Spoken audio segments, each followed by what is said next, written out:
Hey, David, thank you. Thanks, David. Of course, welcome. Really excited to hear all about this amazing work, Stacy. So I will let you guys get into it, and I'll be back in a little bit. Sounds great. Thank you. All right. Hi, Hi, Stacy. Paul. How are you? Nice to see you. It's nice to see you too. So let's get into it. I mean, this is PepsiCo. So I could not be more excited to be spending time with you. Thanks for doing this. You know, this is one of those brands that the whole country gets excited about around Super Bowl. But let's start with you, 14-year PepsiCo veteran. Tell us about your journey to where you are sitting right now and what you're doing at the organization and at Frito-Lay. Yeah, sounds great. Wow. When I hear 14 years, I cannot believe it's been that long. I don't feel that old. But I've had a great career so far there. I've had lots of different roles across the company in marketing. Most of my career was actually in beverage, and I touched Super Bowl a number of times there too. Early in my career, I actually worked on the iced tea category. I was part of the launch of Pure Leaf, which was sort of where I first learned how to launch and build a brand. It was a great experience there. I worked on brand Pepsi for a number of years. I did a few halftime shows with Lady Gaga, Justin Timberlake, so got close to Super Bowl there. And then I ran the water portfolio for a while. So Bubbly, Life Water, Aquafina, some wonderful brands there. And now I have the privilege to work on the Frito-Lay side of the business and lead some of our core brands, including Doritos, Cheetos, Lay's, Ruffles, Fritos, Funyuns. It's a ball. It's a ton of fun. The Bubbly stuff was so good. It was that was one of the best brand introductions I've ever seen Pepsi do. So awesome work there. Thank you. And you're based in Purchase, right? You're at HQ. Yes. Fantastic. Okay, so let's get into it. So PepsiCo and Super Bowl, it's just synonymous. There's probably no other brand that is so inextricably linked with the biggest event in all of sports. So let's just talk about that. Why has the company made Super Bowl such a tentpole moment for its portfolio of brands? Yeah, Super Bowl is an incredibly important moment for PepsiCo, and I can speak more for the Frito-Lay perspective because now that's what I'm closest to. Sure. There's a number of reasons why we lean in, we invest in Super Bowl. The first is our products are there. So, people are snacking at Super Bowl. More than 90% of consumers say that snacking is a really important part of Super Bowl game day. And because we have a lot of our brands are in American households, we have a huge proportion of those snacks are going to be Frito-Lay brands. So we're there for the occasion. That's the first thing. The second thing is our mission at Frito-Lay is really to deliver moments of joy. It's not just about snacks. It's every time you engage with our brands, it's that little moment of joy that interrupts your day. And, in addition to our snacks being there, it's really important that we're also bringing smiles and laughter at a moment when people are looking for entertainment. So that's what Super Bowl's about, especially this year when there's so much uncertainty still. We think it's just a great opportunity to make people smile at a time when they need it on the biggest stage. So that's the second reason. And then the third for us is that, and I'm sure for many others, there aren't that many times a year when people are excited about and talking about advertising as like at the top of their minds. And so taking advantage of that and being part of a cultural conversation about brand building, is really special. And so, we know it's expensive and it's an investment, but we do see a really good return on that because people are so engaged in advertising and talking about it. And it's a big part of culture for a few weeks during the year. So, those are just a couple of reasons why this is such an important moment for PepsiCo and for Frito-Lay. But, very special time. I love that. I love that third reason too, because, your brands are part of the culture and part of the fabric and part of people's daily habits. And so to take that moment to celebrate it and align it back up to the brand purpose it's just awesome. And, the second thing you said about, creating optimism, creating moments of joy is really important. And I think it's, every conversation you and I have had, it is a responsibility that the company takes really seriously. So it's awesome to see that. So let's talk about the work. So you have 2 spots in the game, right? You know, it's just fantastic. Most brands on the Galaxy don't have 1 spot. You have 2 spots. Let's talk about each of them. So the first is Flamin' Hot, right? Yeah. And you debuted that spot on the Today Show earlier this week, February 1. Yeah. What, you know, that to me is a really interesting choice of a brand to bring to the big game. So how come? Why does it have its own spot this year? Yeah. So when we look at our category, you know, hot and spicy snacks are really driving a disproportionate amount of growth in the category. People are loving, especially young consumers, are loving that heat and intensity that comes with spicy snacks. And with Flamin' Hot, we have the majority of the market, but we think there's a big opportunity to accelerate that growth even more.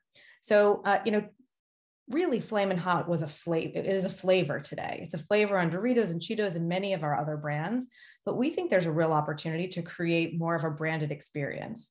So what we did was we spent a lot of time with Flamin' Hot fans, and there are a lot of them. And not only do they love the taste and the experience of the products, they actually see it as a lifestyle. It's a statement, and it's about rebellion. There's some really, really interesting insight there. And so we got close to those fans and we realized all the things that make Flamin' Hot special, this attitude, this sort of statement about rebellion. Hey, the world could really use that right now.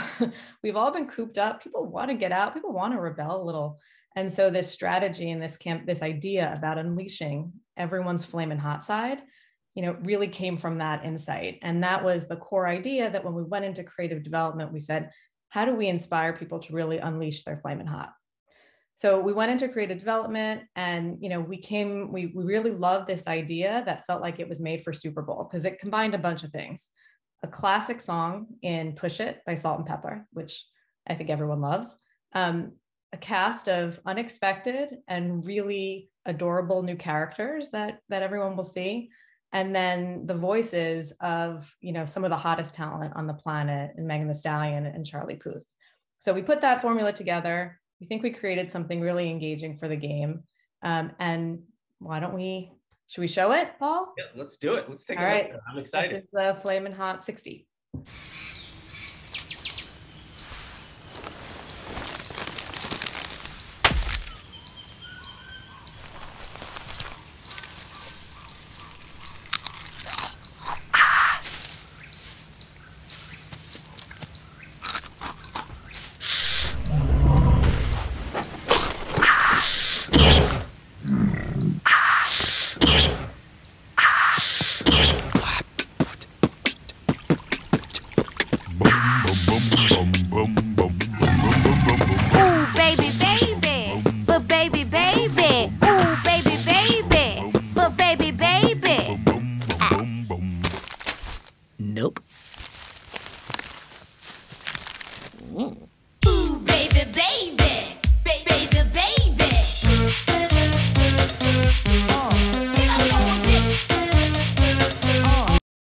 Awesome.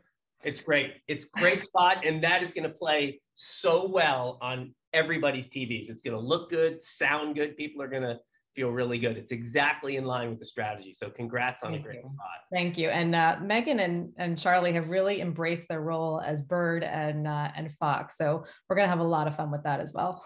You know, before, you know, we're going to talk a little bit more about the overall strategy, you know, and why you debuted it on February 1 instead of holding it back, as some brands tend to do and don't want to do their big reveal before the game.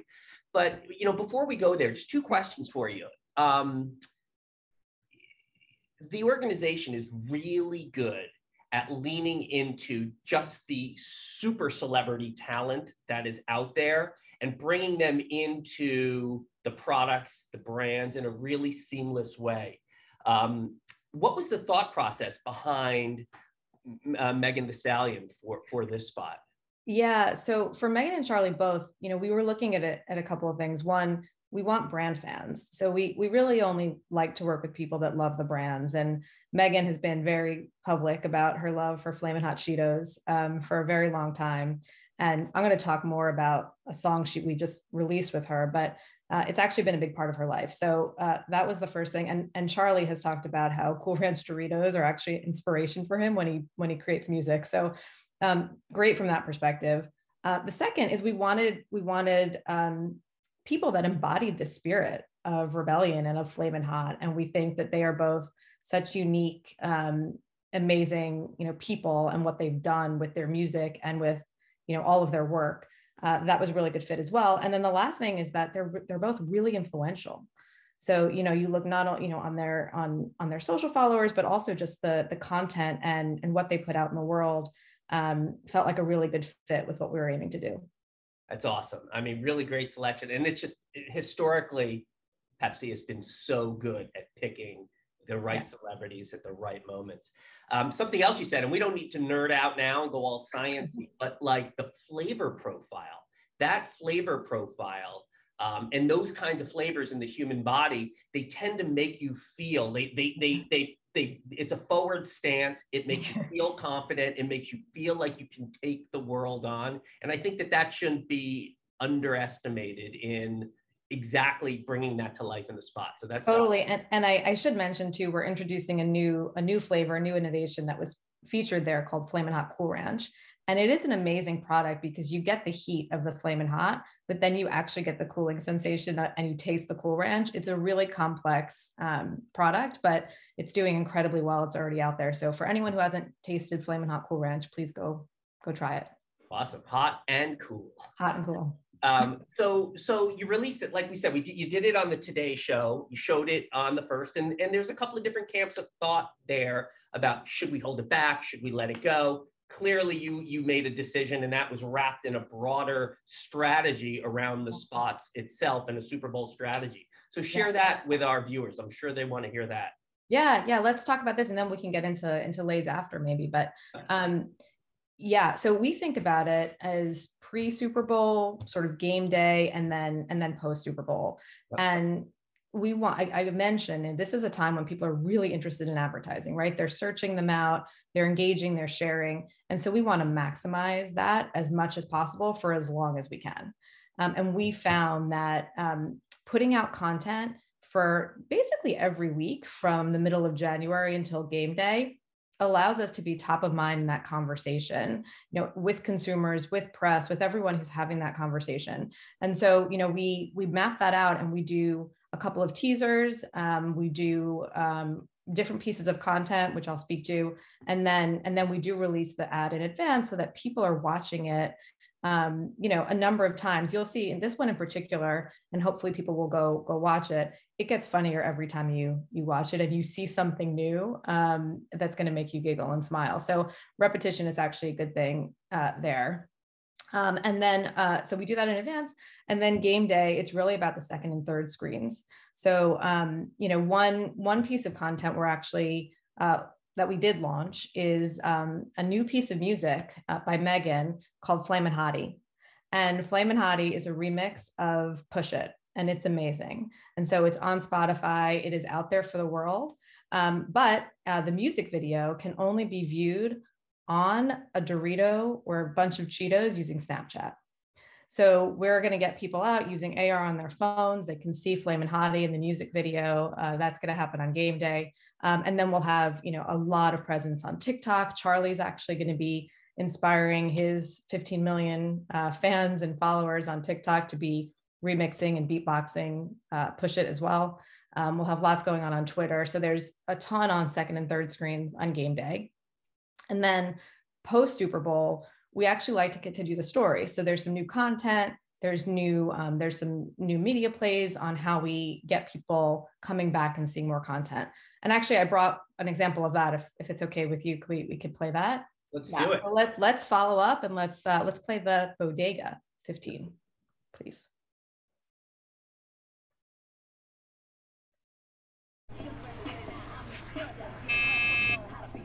I mean, come on, man.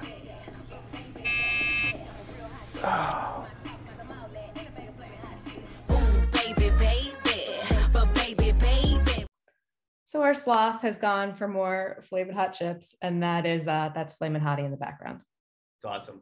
That's awesome. And we should say that this spot's going to air in second quarter, right? Second quarter. The Super Bowl spot, second quarter, yes. The Super Bowl spot in the second quarter. And, I love hearing the audio strategy as the CMO of Audacy, an audio company. I love hearing that audio is part of it. We'll talk about that in a little bit.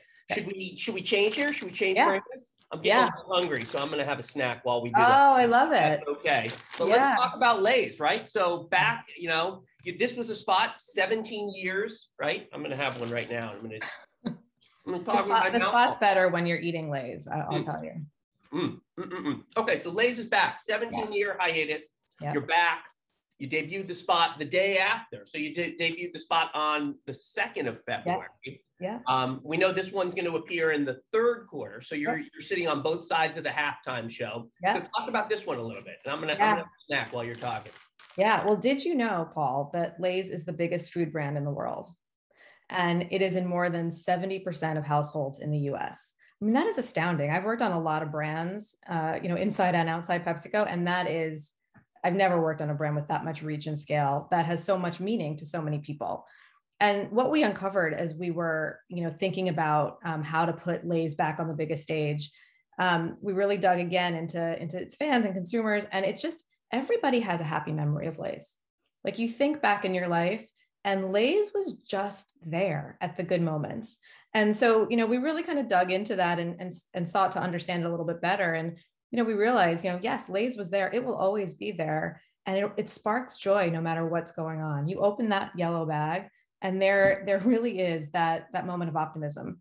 And you're feeling good now, right, Paul? Well, it's just the flavor too. It just you're right. It just makes you feel good. And flavor is one of those things that take you back to memories and exactly. Like smell or sight, taste does that too. And the fact that it's been so consistent for so long is just amazing. Right. So from that came a new campaign idea called Stay Golden. And it really is this thought about, no matter what's going on, Lay's is there to bring that moment of joy.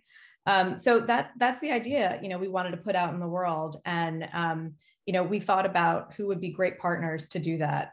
And we were looking for talent that had a real relationship, that had chemistry, and that did have actual memories together.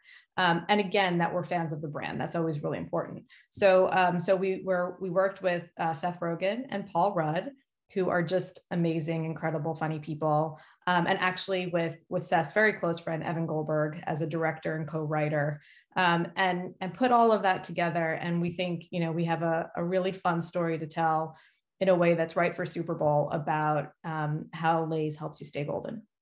So why don't we run the Lay's 60? Nervous? Oh, Lay's. Brings back so many good memories. Remember our road trip in '97? Our first real heart-to-heart? I've never seen any of your movies! Not even the ones we're in together! Hey, do you remember when that stalker kidnapped us? Yes! Lay's was there. Lay's. Do you have barbecue or cheddar jalapeno? Ooh. Oh, remember when we stumbled into that turf war? Remember when you bought your first house? Hi, I'm Seth! Those were good times. They were golden. You ready? Seth, do you? I do. And Janet, do you? That's a yes. Yeah! I love this lady! Best day of my life! We had a lot of fun with that one. They even stayed on brand and put him up in the chair, didn't they? Yeah, exactly. It was important to him. Yeah, that's so good. So good. So same kind of thing. So this is not just a standalone piece. You released it early, same strategy. Talk about some of the other content that surrounds the spot and how you're thinking about that. Yeah. The same idea with the pre-game day and post. In this one, the pre-content was actually, we had so much good stuff to pull from because the chemistry and the relationship of Seth and Paul, the way they riffed and just kind of, improvised on set actually turned into some content that we use. And that happens a lot where, we'll be on set and we'll be trying to capture a script and just great stuff and magic happens as they're eating a bag of chips in this case, and they ate a lot of Lay's. But I do want to share, I have one of the teasers we put out, and this really came from a conversation that Seth and Paul had about what a teaser actually is when we talk to them about it. So why don't we run the Lay's teaser? What are we doing? A teaser. We're doing a teaser for the commercial. Yeah. We're teasing commercials now? Yeah. That's a thing? Right, like a movie trailer. Yeah, but I mean, the commercial's incredibly short in the first place. How long is the teaser? Oh, it's really... So it just, being able to kind of, I think, a little bit poke fun at ourselves, but in a way that only the biggest food brand in the world can do. But those two guys, that got a lot of attention and then, the game day sort of same thing. We have a really fun campaign on TikTok where we're going to take that Shania song and that moment where they're in the car together, they're doing the road trip. And we're going to do a duet from that where people can be with a friend, feed each other Lay's, finish the song with Steph and Paul. So that's going to be a really fun experience. And then we have lots of great engagement on Snapchat and Twitter and across the second and third screen. And then, coming out, there's actually other vignettes that are not in those, in that 60, that's going to create content in 15s and 30s and 6s. And it's going to be all over for a few months, just, reinforcing that idea about, Lay's and golden memories, in a way that's going to be really fun and entertaining. So it's like you said at the beginning, this is the moment where we embrace advertising. People really look forward to advertising. So the brand has permission to do teasers and build content. And people look for them and share them. Right. Especially, again, going back to the other thread of finding the right talent for the right moment. I mean, there you go. That is it in a nutshell. Awesome work. So when you think about this, what does success look like? So you get to the end of this and you're sitting down and you're looking at it, like, how are you measuring the success of this and deciding it was a great investment for snacks? Yeah. We look at a number of things. I mentioned share of voice, but being part of the cultural conversation, during the Super Bowl window is really important because we found that translates into ROI. So that's share of voice and sort of earned impressions, and that reach is really important. We then have all sorts of tools that we can measure return on all our media, and a sort of special proprietary tool on how we look at Super Bowl. And as I said, in the past, it's definitely proven to be a good investment. So we look at that and we'll get those metrics coming out of Super Bowl as well as it relates to our brand equity, our sales, all the things that we're trying to build from these campaigns. And then as well, we found that there's real value in having 100 million people plus, see this, and then having that extend as we run the campaigns past, having that memory structure makes the campaigns more effective even after Super Bowl. That's awesome. So, one of the things that you said about the beginning about, what the mission of snacks is, and where we are as a country coming out, and, you are an optimistic brand, and we need optimism now. Is there anything, else that you're thinking about in 2022 as we move beyond Super Bowl? Any big themes, anything that we should expect from snacks? Yeah, I mean, if I think about, how we're going to be using media and engaging with our brands, there will be lots of other sort of cultural moments throughout the year that you'll see from our brand. So I'm not going to give too much away there, but you'll also see us move more to digital platforms. That's probably not going to be a surprise. More first-party data capture, so more one-on-one interactions with consumers.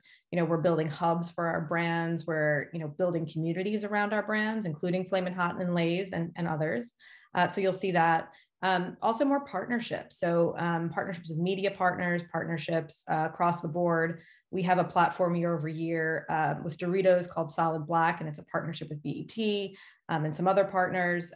So those are some of the themes I think you'll see from us for the year, but really exciting work, I think, to come. Again, inspiring joy throughout the year and bringing lots of entertaining content. Awesome. So, as I was digging into my bag here, one of the things that I thought about was actually how the brand sounded, right? And it's got that crunch.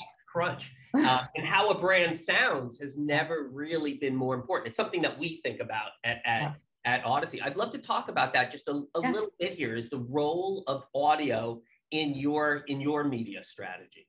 It's powerful. I couldn't agree more. There's a lot of different ways we think about audio. Creating those sort of sound mnemonics and devices that make you hungry, that cue the brands. That's really important.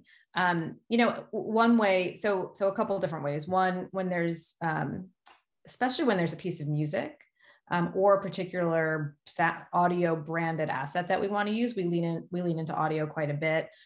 Right now, I mentioned Flamin' Hottie. That is we're doing quite a big partnership with Spotify and Pandora. So audio ads, homepage takeovers. Not only for the song but for the broader campaign. We also, as we think about more immediate consumption kinds of eating occasions, so convenience stores, gas stations, audio works really well there too. So we could be really targeted about a specific product. We use sound cues from the product, and it makes people hungry and they want to stop and they want to buy a bag of chips. So, those are a couple ways that we use audio platforms, but it's an important part of the mix.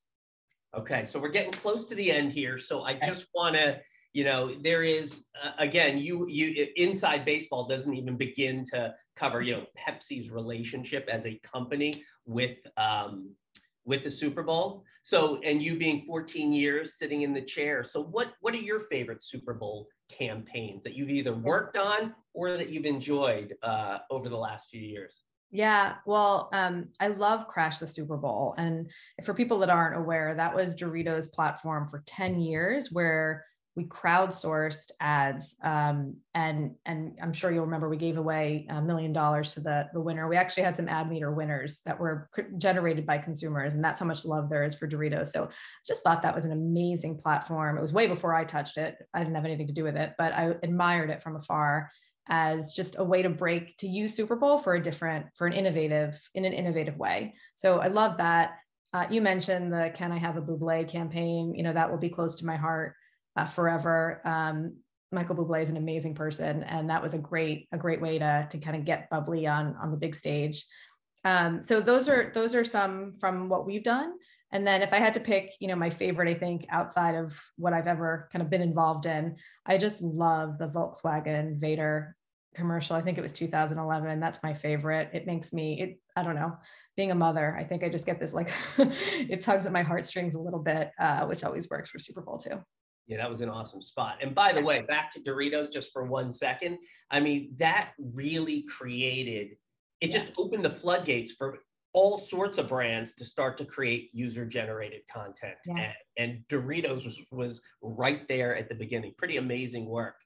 All right, last question. So, I can't wait to see you at the game next weekend. We're going to have fun together. So who do you got and what's the final score?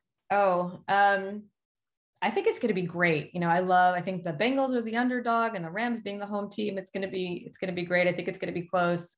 I'm going to give the edge to the home team. I'm going to say Rams 27, Bengals 24. Got it. Awesome. Well, listen, I'm never right. So yeah, that's okay. That's okay. None of us are. I really appreciate spending time with you. The work is great. I can feel your enthusiasm for it. I think these spots are going to show super duper well on next Sunday, and I'm excited. So congratulations on amazing work, and welcome back to Super Bowl A's. Thanks, Paul.